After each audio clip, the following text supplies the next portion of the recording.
Good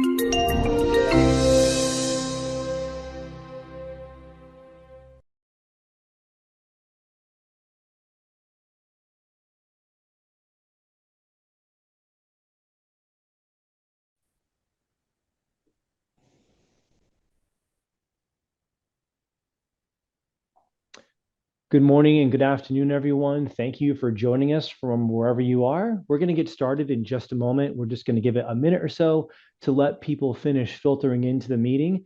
And once we see our join rate sort of slow down and we've got sort of a steady state, we will begin. So we'll be with you in just a moment. Thanks and sit tight.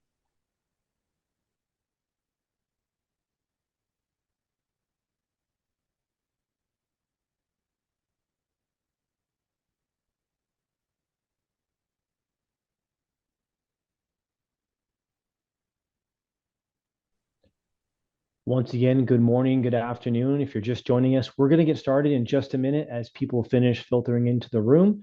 Once we sort of level off with our join rate, we'll get started. So just about a minute or so. Thank you.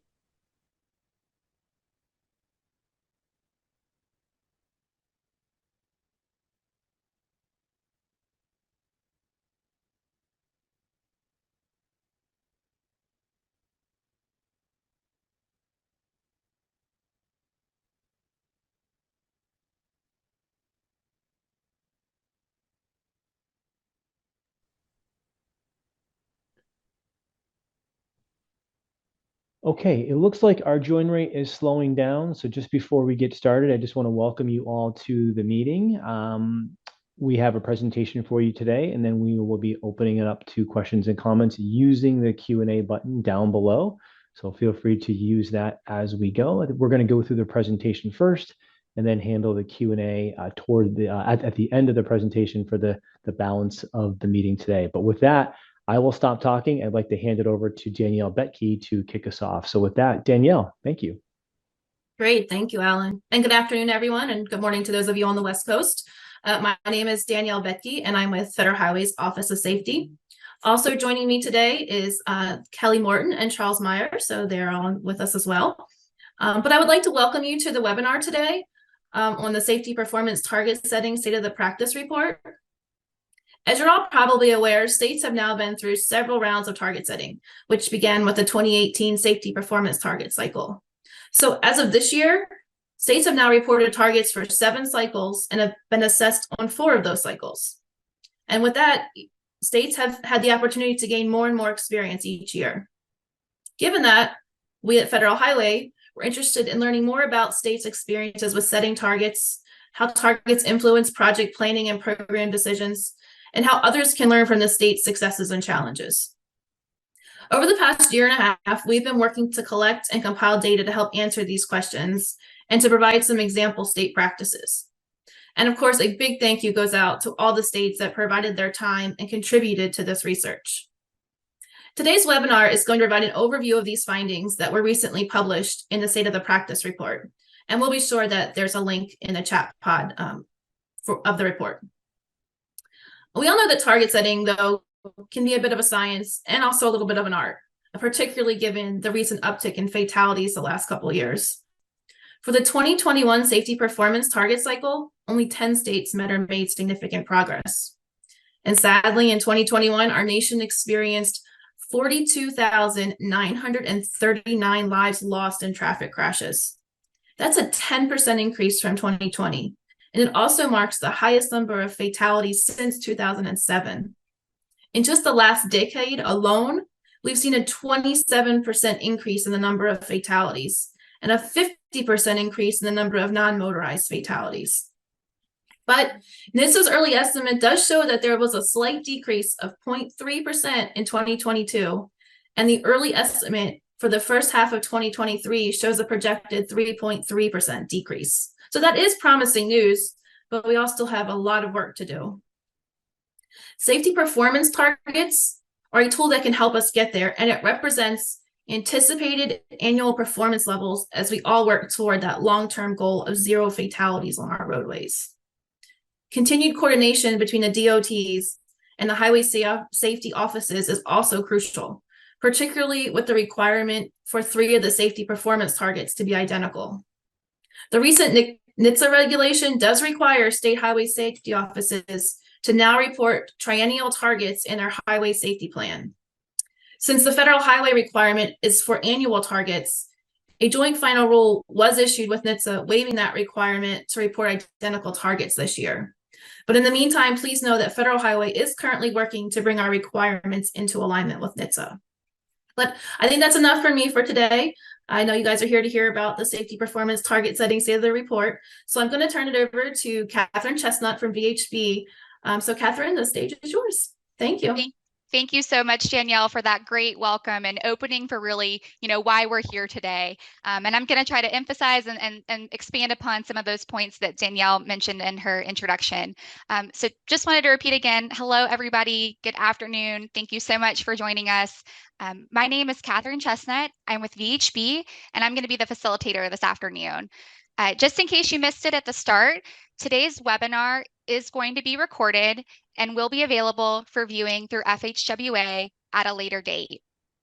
If you have any questions during the webinar, please enter those into the Q&A portion of the chat window, which you should see either below or on top of your screen. As Alan mentioned, there will be time reserved at the end of the presentation for questions and answers related to the results of the target setting state of the practice report. Now, we don't have time to go through every introductions with everybody on the line here today, but we would like to know a little bit about who's joining us this afternoon. So you should see a poll question popping up on your screen, and Alan's launching that now. And it's, what agency do you represent? Maybe your state DOT, State Highway Safety Office, an MPO, a local agency, FHWA, or other. And if you're that other response, we have the chat turned off today, but please feel free to enter that in the Q&A, and we'd love to record those responses. Wow, y'all were really quick today. That was 100% looks like have answered. And we have a really good mix between state DOTs and FHWA, some highway safety office and MPO. So thank you so much. We're really excited to share the results with you this afternoon. And now just one more poll question to kind of shake it off. If you're on the East Coast, coming back from lunch, Alan's going to launch a poll question about how you're involved in the target setting process. Maybe you're the person who sets the targets. Maybe you're a stakeholder that's involved in the process. Maybe you oversee the process. Or if your role is something else, once again, please feel free to share that in the Q&A pod. We'd love to record those answers. So I'm going to give a moment for the popcorn, as I like to say, the popcorn kernels to pop and stop popping. It looks like we got a lot of responses coming in and a really good mix of folks. So this is great. A lot of role is something else. Please share those. We'd love to see those. I see maybe supporting in that process.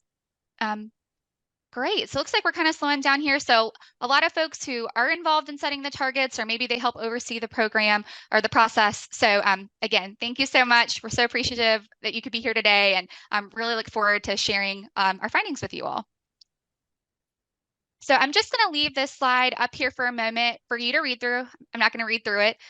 It's a disclaimer from FHWA, and just wanted to note that today's presentation is for informational purposes.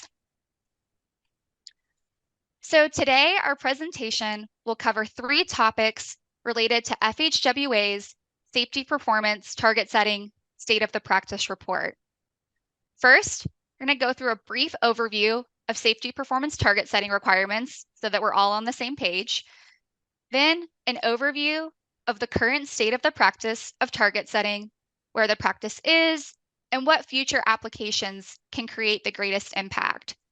And lastly, how states can apply examples and impact their future decisions.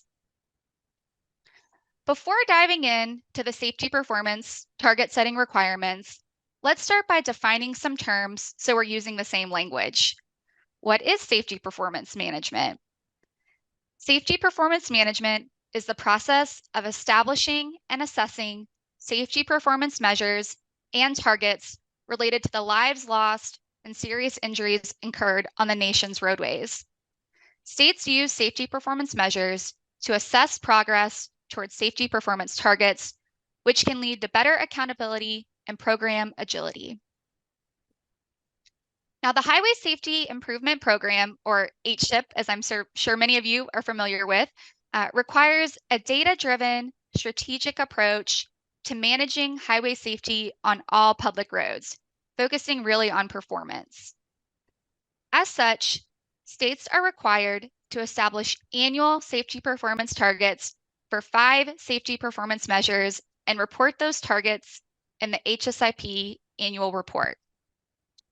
Now, the performance measures include, and I'm sure many of you are familiar with, the number of fatalities, rate of fatalities per 100 million vehicle miles traveled, or VMT, number of serious injuries, rate of serious injuries per 100 million VMT, and the number of non-motorized fatalities and serious injuries. Now, those first 3 measures reported in the HSIP must be identical to those reported in the Highway Safety Plan, or HSP, which are submitted to the National Highway Traffic Safety Administration, NHTSA, in the HSP. Now, as Danielle mentioned in her welcome, for fiscal year 2024, performance targets were not required to be identical between FHWA and NHTSA. Now, the ultimate goal of the HSIP program is to move towards 0 fatalities and serious injuries. These targets represent that annual performance levels as states work toward that long-term goal of 0 fatalities on our nation's roadways. Now, a state DOT is determined to have met or made significant progress toward meeting its safety performance targets when at least 4 of the 5 established targets are either A, met, or B, the outcome for a performance measure is less than the 5-year rolling average data for the performance measure for the year prior to the establishment of the state's target. Maybe walk through an example to help understand that a little bit more. So an agency establishes a target for 2024. Those targets are then assessed against the 5-year average safety performance for 2020 through 2024. If a state did not meet or exceed the target for a specific performance measure, the 5-year average is compared against the baseline. Now, the baseline is calculated as the 5-year average of 2018 through 2022. If the actual performance is better than the baseline performance, the state is determined to have made significant progress on that safety performance measure. If a state has not met or made significant progress, they must do 2 things. First, they then must complete and submit an HSIP implementation plan. Then, they must use their obligation authority equal to the HSIP apportionment for the fiscal year prior to the year for which the overall performance targets were not met or significant progress was not made. Now, do note that this is only for HSIP projects. While the HSIP implementation plan has specific requirements, the states must meet all HSIP planning requirements and should consider those requirements as part of the HSIP implementation plan efforts. Now, HSIP implementation plans vary from state to state. Some of those variations might include documenting how a state plans to change their safety performance target setting process, the program, policies, or practices, or maybe it's how a state plans and selects projects to achieve future safety performance targets. Now, there are many approaches states can use when setting their targets. These might range from using a flat rate reduction to considering safety, traffic, and other external factors to forecast future safety performance. Ultimately, states have the flexibility to determine their own methodology for setting their targets. As such, some states consider data-driven targets based on what the state expects to happen given recent safety performance trends, while others set goal-driven targets based on what the state aspires to achieve. Others might use a hybrid approach, which considers both those recent data trends and future goals. Given state flexibility in setting their safety performance targets, FHWA conducted, as Danielle alluded to, a state of the practice review to learn more about states' target setting practices, including the challenges that they face, and identify some example practices. The target of this research was to collect responses from those involved in target setting practices in every state, which for the purpose of this effort included all 50 states, DC, and Puerto Rico. The focus of the research was to collect information on how states set and apply safety performance targets, how those targets influence project planning and programming decisions, how others can learn from the challenges, and as I've mentioned, identify some of those example state practices.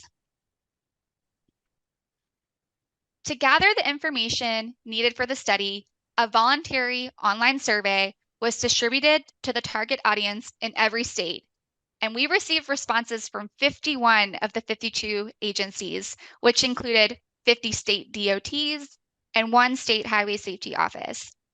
I just really want to reinforce the point Danielle made at the beginning of this webinar. For those of you that are on the line today and took the time to complete that survey, thank you so much. Your report, your input, and your contributions made this report possible. We simply could not have done it without you, so thank you. So as you may remember, if you're a state that took the survey, it was categorized into 4 topic areas: the current process for safety performance target setting, the future process for target setting, that interaction between targets and the HSIP, and coordination in the target setting process. The survey primarily consisted of multiple choice questions to gather consistent information across respondents. Following the multiple choice questions, there were opportunities for the respondents to provide additional detail and open-ended questions. Now let's discuss the state of the practice. Throughout this section, we're going to explore the results of the survey related to current and future safety performance target setting and highlight some of those example practices along the way. The first questions asked in the survey were about the approaches states take in setting their safety performance target. The survey asked states which of the 3 methods they used when setting their targets. We described these 3 methods as goal-driven, data-driven, and hybrid, which we discussed just a few slides ago earlier in this presentation. Now, just as a quick reminder, goal-driven is considered an aspirational approach and is really based on those future goals. 16% of agencies said they currently use this approach, and 14% said they plan to use this approach in the future. Agencies shared that they used a goal-driven approach to either align with their strategic highway safety plan, or as you might know it, SHSP. Some also noted that 0 is really that only safety performance target of getting towards that goal of 0. The next method was data-driven, which is based on expected outcomes. 37% of agencies said they currently use this approach, and 33% said they plan to use this approach in the future. States shared that they selected this approach because they wanted to set targets that they can achieve, and it also aligned with other stakeholder groups, for example, the State Highway Safety Office. And that last approach was hybrid, which is based on considering both recent data trends and those future goals. 41% of agencies said they currently use this approach, and 47% said they plan to use this approach in the future.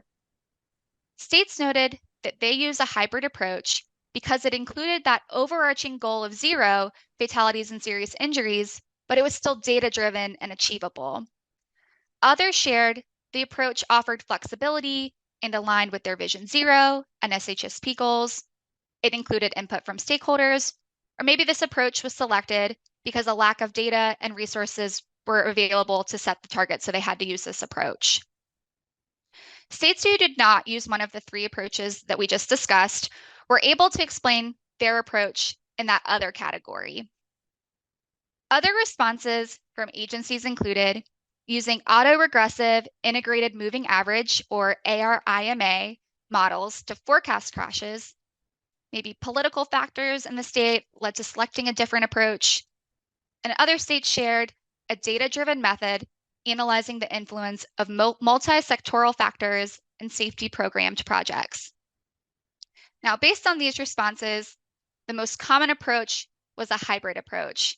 Now, 41% reported using that combination of goal-driven and data-driven methodologies. When asked about plans to change their approach, states indicated a slight shift toward adopting a hybrid approach for target setting and away from a goal-driven and data-driven approach compared to those current approaches. Now next, states were asked whether they are willing to set goal-driven safety performance targets. 75% of respondents indicated they are willing to set a goal-driven safety performance target, as opposed to that 16% of respondents who indicated they do so currently. States shared they were willing to set goal-driven targets if there was leadership support, or maybe if additional guidelines were released on how to set that safety performance target, or if there was a longer-term goal with interim targets. An example state practice that we have shown here related to setting goal-driven targets noted that those targets are an effective way to inform policy and decision makers regarding crash trends, which was a way to benchmark annual performance by emphasis areas and help refocus discussion toward maintaining safety as a top priority. The support for short-term actions and progress toward the goal of 0 fatal and serious injury crashes by the target year. And then also it encouraged discussion with local jurisdictions regarding how they can contribute to achieving their goals. This was shared because in this state, 50% of fatal and serious injury crashes occurred on those local roads. Now, if we thinking back just the previous slide on those approaches to target setting, 75% of states were willing to set aspirational safety performance targets in the future. And if you're one of those states on the line today, consider using this example practice or elements of it when you're setting your goals. Next, states were asked about baseline performance and if it is considered in their safety performance target setting process. Safety performance targets, as we kind of mentioned earlier, are based on two possible metrics. The first, the state's safety performance targets compared to the actual performance. And the second, the state's actual performance compared to the baseline performance. Now recall that the baseline performance is that 5-year rolling average for the safety performance measure ending the year prior to the year in which the targets were established. Just quickly, I know we're coming back from lunch, I'll just revisit that example because it's a little bit dense. An agency's safety performance for 2024 is calculated as that 5-year average of 2020 to 2024. This average is compared to the safety performance target. If the safety target is not met or it exceeds that 5-year average, it is then compared against the baseline measure, which is that 2018 to 2022 average. Now, 63% of states noted the baseline safety performance is considered for target setting. However, it is not the only factor as noted on that graph on your left. More notably, 18% of respondents shared that baseline safety performance is directly considered for safety performance target setting. The remaining 18% do not consider the baseline safety performance when setting their targets. Now, the graph on your right shows the relative position of states' targets with respect to their baselines. Of the responding states, 51% noted their targets are lower than the baseline, 18% are equal to the baseline, and 16% are higher than the baseline. We also wanted to understand more about what factors states felt were contributing to not meeting or making significant progress towards their safety performance targets. States identified several factors which are grouped into 4 categories shown on the screen: engineering, behavioral, safety performance target setting related, and other. Engineering factors included resources like providing engineering support for projects at the local level. Roadway design, which agencies shared, included a lack of shoulders, narrow roadways, and clear zones. Respondents also noted workforce capacity and the time to execute projects, as well as contractor availability, played a factor. Funding constraints and a lack of legislative support and public support for proven safety countermeasures were also shared. Behavioral factors included speeding and aggressive driving, alcohol and drug impaired driving, unbelted drivers, increased pedestrian activity, drowsy driving, limited staff resources for enforcement to enforce traffic laws, and a lack of policy to support a primary seatbelt law and helmet law. Target setting related factors included an increase in crashes that was not accounted for in the baseline, the change in VMT and travel patterns, and the current safety performance target setting process does not account for recent data availability.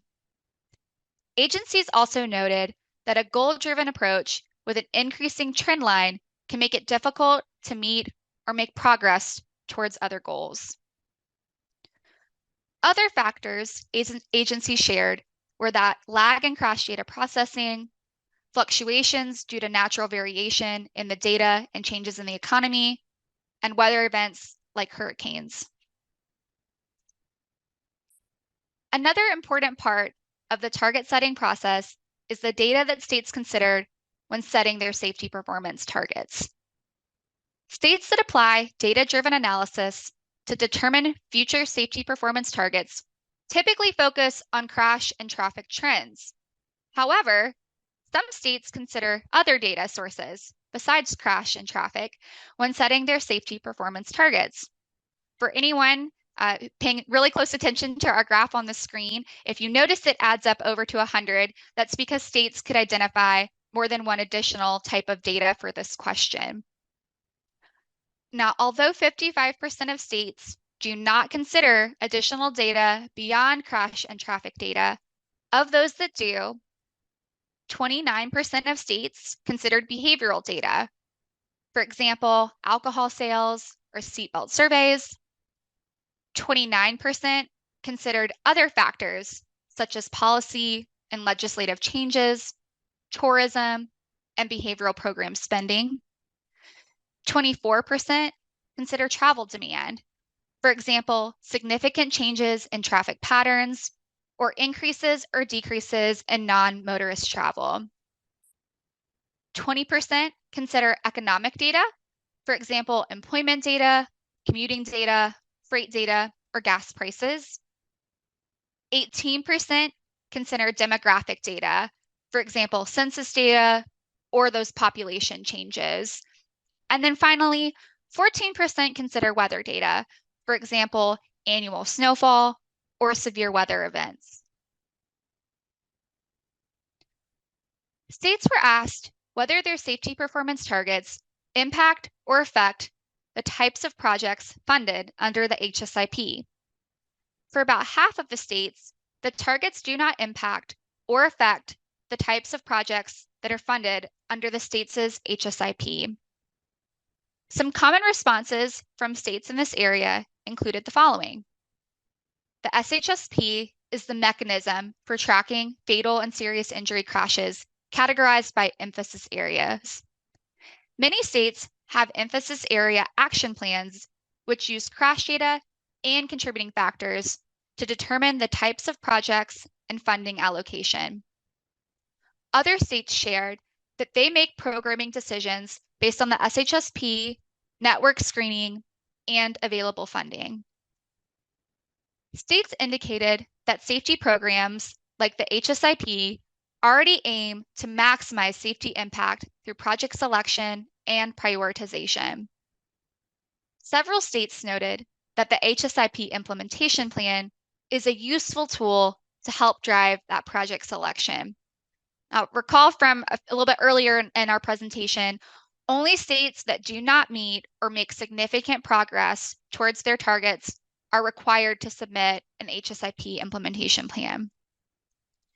Now, 2 states shared example practices related to the HSIP implementation plans. Both of them noted that HSIP implementation plans have helped them realize they were making overinvestments in certain types of projects. The first of these 2 states used their HSIP implementation plan to consider data from different perspectives. After comparing their distribution of spending to the distribution of fatal and serious injury crashes, the state realized they were overspending in areas where crashes were not occurring as highly as others. So the state revised their funding model to align with the distribution of fatal and serious injury crashes. The state has found the HSIP implementation plan to be such a useful tool that they will continue the process of completing a plan even if they're not required to do so.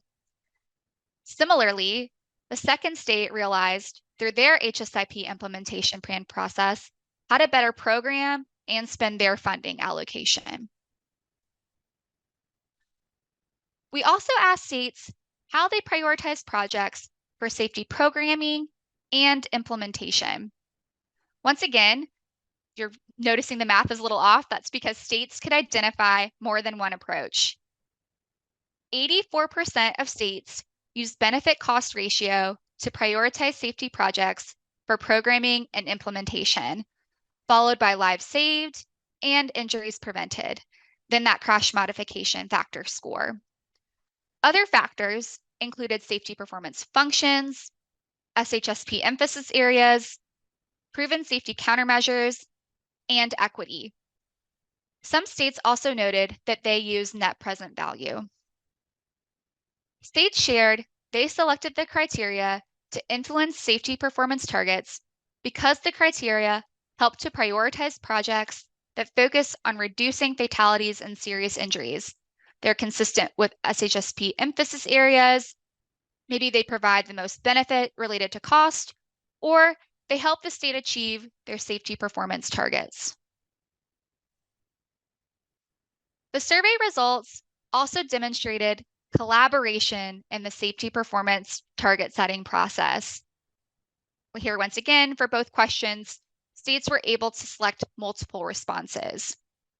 The graph on the left of your screen illustrates the most reported partners in the target setting process are the Highway Safety Office or equivalent, coming in at 92%, and then the Metropolitan Planning Organizations, or you might know them as MPOs, which came in at 86%.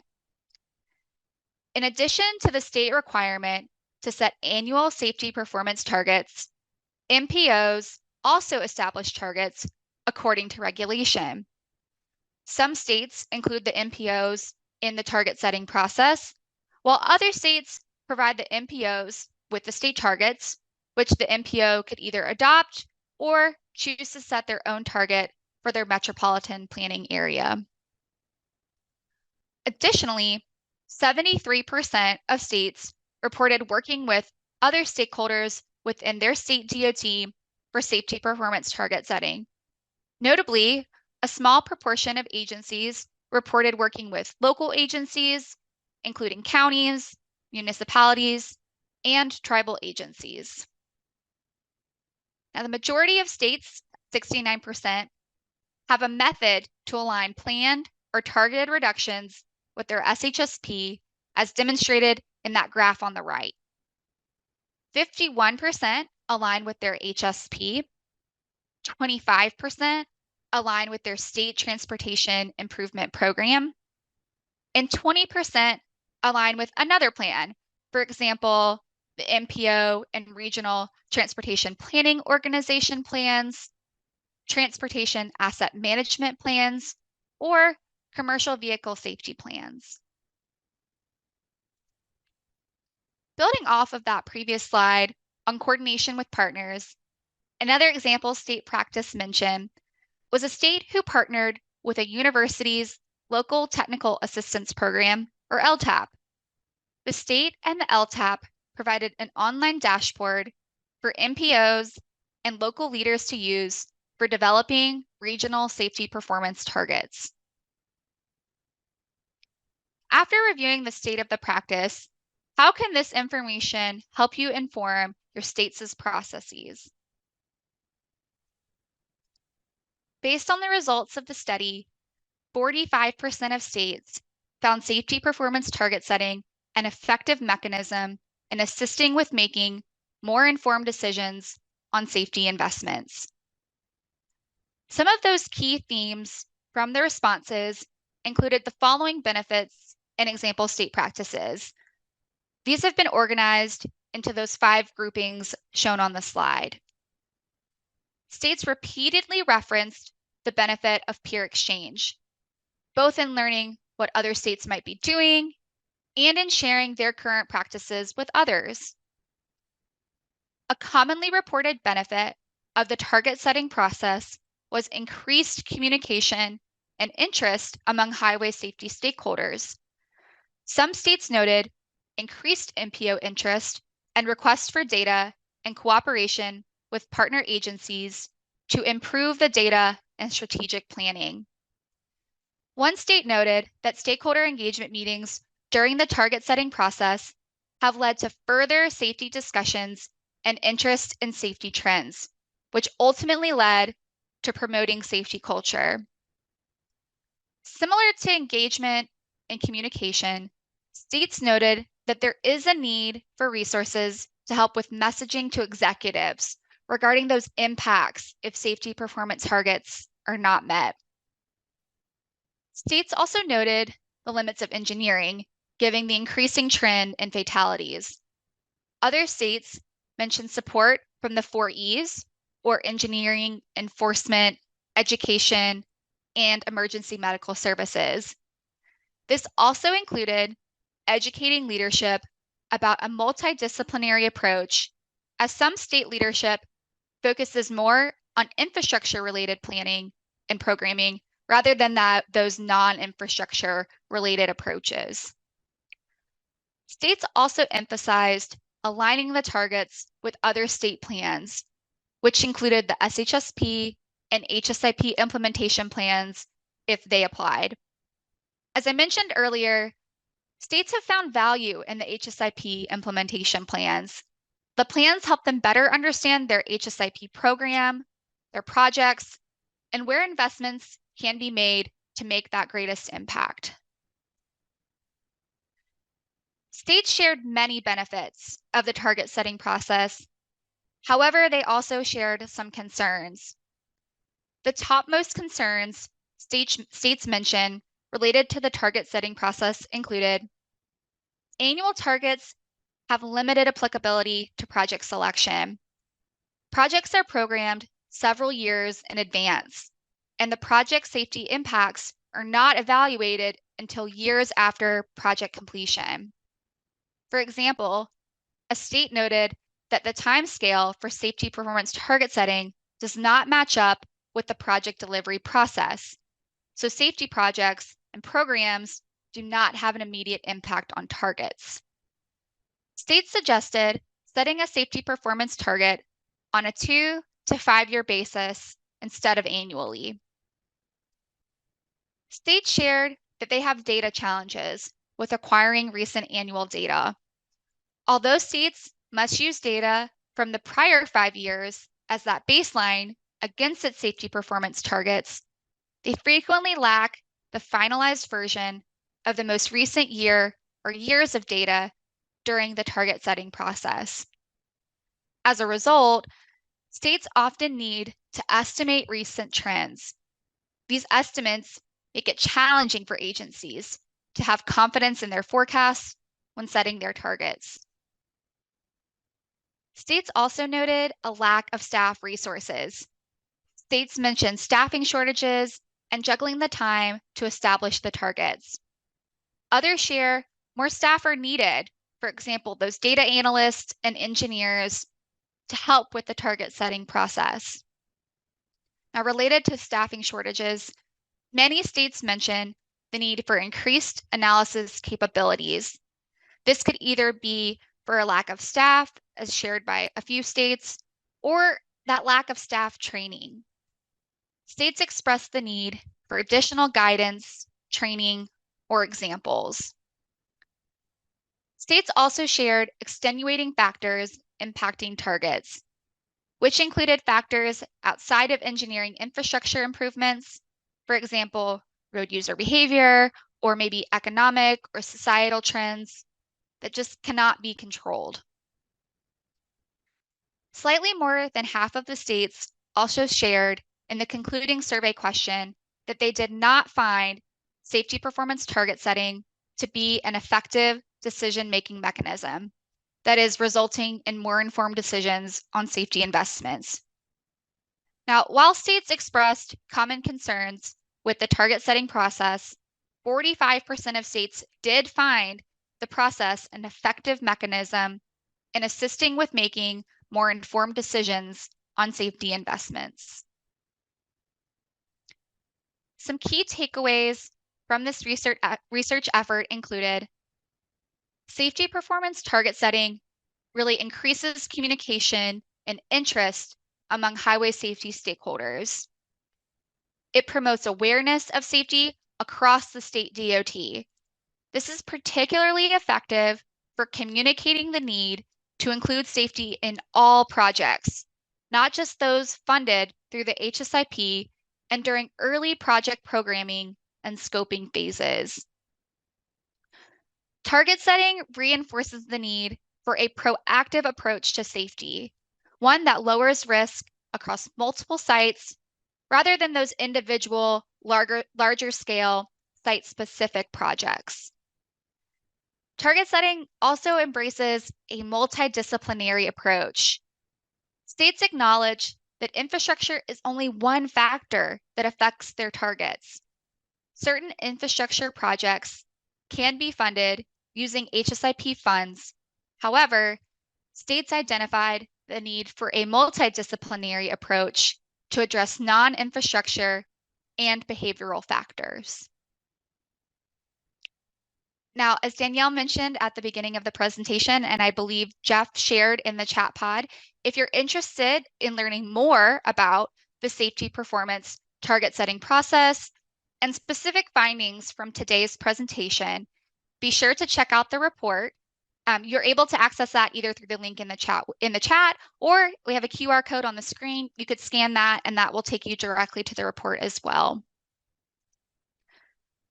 In addition to the report, there are several resources available related to target setting, which are being shared now. If Jeff hasn't already, I think I see him populating those in the chat window right now. These include FHWA's Safety Performance Management or Safety PM website, FHWA's State Performance Dashboard and reports, the US DOT's National Roadway Safety Strategy, and NHTSA's Safety Performance Targets. And now we're going to answer some questions from the Q&A related to the results of the State of the Practice report. I'd like to welcome back up Danielle and welcome up my colleague Jeff Gooch, who assisted with this research. And we look forward to help answering some of those questions that we've received today. So with that, Jeff and Danielle want to walk through one of our first questions. Yeah, sure. Thank you, Catherine. We've had 4 questions come in so far. Please feel free to share more in the Q&A. If it's okay, I'm going to respond to the first 2 and then hand over to Danielle. The first question was, did you see any difference in hitting targets by target setting method? That is a very good question. We did not drill down to that detail as part of this survey. However, thank you for the suggestion. That is definitely something that Federal Highway could do moving forward with these data.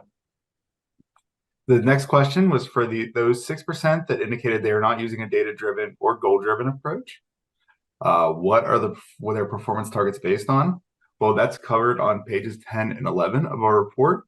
The responses included an auto-regressive approach to setting targets, so especially the data-driven approach, a modified hybrid approach, including some multi-sectoral analysis and applying the expected safety outcomes from projects. And the third was setting their targets based on political factors and reasonableness.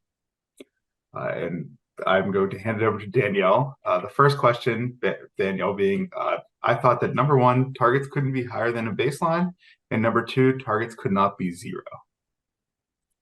Thanks, Jeff. So for this reporting period, NHTSA did have the requirement that targets had to be constant or improved. So Federal Highways rule is still in effect where we have annual targets and we do not have that requirement. Again, a zero target, I believe, is not allowed from NHTSA. We don't disallow it, but we do encourage a data-driven target, as obviously we all want to get to zero, and zero is the only number, but we're not going to get to it tomorrow. We're not going to get to it in a year. The target represents where we think we're going to go to impact that number to bring it down. So that's, as far as that goes.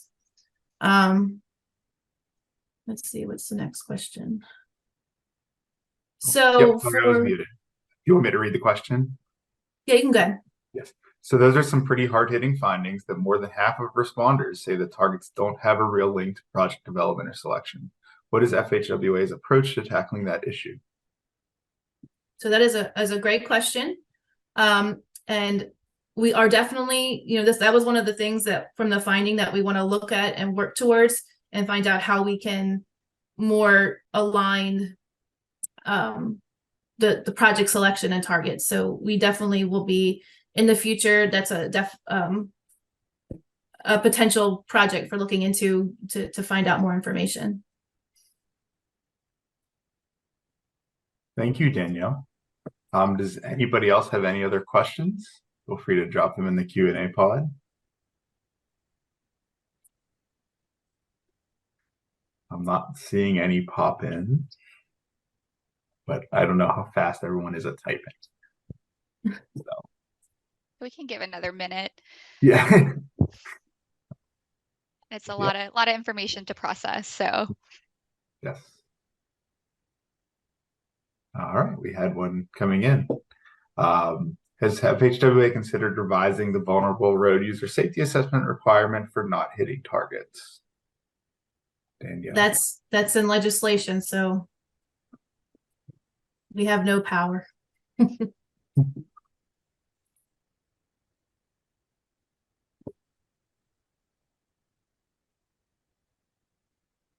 We had a comment saying I was interested in the thought that the targets differ so much from project construction timeline. Yes, that's something we heard in several responses, and was kind of a general concern, as Catherine noted, that there's kind of that disconnect between the target setting process and the project programming process.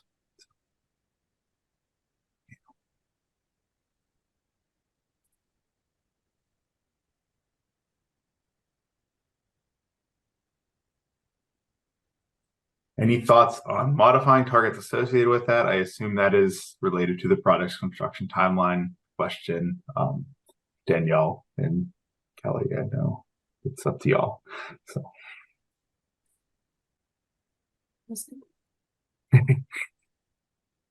I mean, we're on an annual cycle at this point. I mean, it's something that we've heard. We recognize that, and at this point, our goal is to get to zero, and targets do help in the sense that you can help with the programs and projects to help reduce crashes, injuries, and fatalities.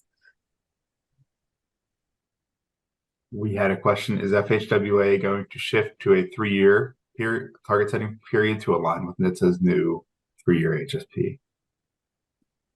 We are currently working to align those requirements.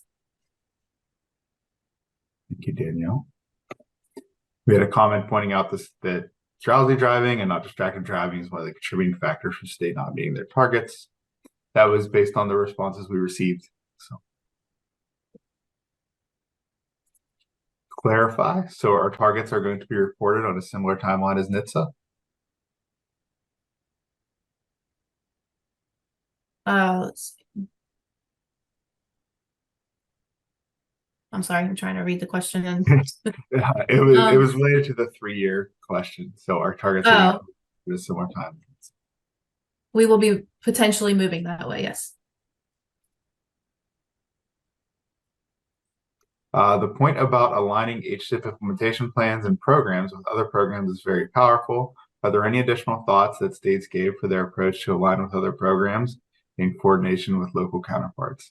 Those were provided in detail in our report. I can't pull out any specifics right now, but there were several ideas shared in our report, and that's definitely something the Federal Highway can investigate further with the data that we received in this survey.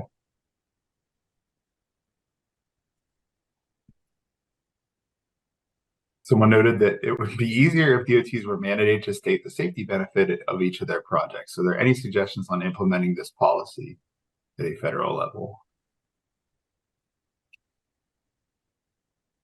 That's a good question, and I don't have an answer. Sorry.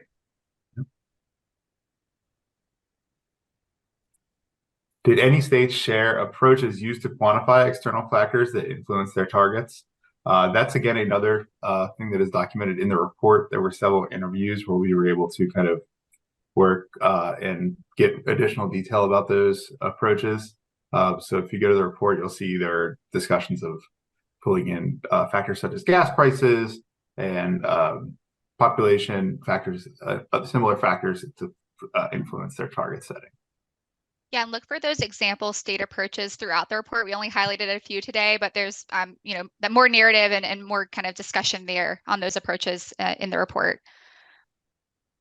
A similar question, does the report describe any specific quantitative methods that some states may have used, or is there an FHWA suggested method?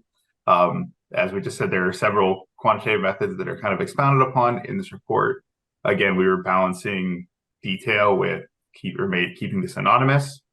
So we provided as much detail as we could without giving the states away. However, there are several quantitative methods. Danielle,